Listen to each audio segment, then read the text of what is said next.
পৃথিবীর সবচেয়ে মিষ্টি সম্পর্কের নাম হচ্ছে বন্ধুত্ব। যার একজন বিশ্বস্ত বন্ধু আছে সে কখনো একাকিত্ব অনুভব করে না। বন্ধুরা ফুলের মতন, তারা তোমার জীবনে রং যোগায়। বন্ধুত্বের মধ্যে এমন কিছু নিবিড় ভালোবাসা আছে যা কোনো অন্য সম্পর্কে নেই। বিশ্বস্ত বন্ধু হচ্ছে ছায়ার মতন, যে সবসময় তোমার বিপদ আপদে পাশে থাকবে। বন্ধুত্বের মধ্যে বড় উপহার হলো বুঝতে পারা আর বুঝাতে পারা। বন্ধুত্বের কোনো ধর্ম থাকে না, শুধু মনের মিল থাকলে যথেষ্ট। পার্থক্যটা তোমার নিজের ভাবনায়, নইলে একটা বন্ধু ভালোবাসার থেকে কম নয়। বন্ধুত্ব হলো ওয়ান টাইম, বাট সত্যিকারের বন্ধুগুলান হয় লাইফ টাইম।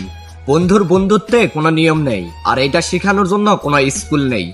বন্ধুরা জীবন নামক রেসিপির সবচেয়ে গুরুত্বপূর্ণ উপাদান। প্রকৃত বন্ধুত্ব বাস্তব কবিতার মতন, অত্যন্ত বিরল এবং মুক্তার মতো মূল্যবান। আমি আলোতে একা না থেকে অন্ধকারে বন্ধুদের সাথে হাঁটতে চাই। বন্ধুত্ব এমন একটি ফুল যা সব ঋতুতেই ফোটে। যার জীবনে একটা প্রকৃত বন্ধু আছে সে আসলে একটা গুপ্তধন পেয়েছে। আর আমি সেই ভাগ্যবান যে তোদের মতন বিশ্বস্ত বন্ধু পেয়েছি।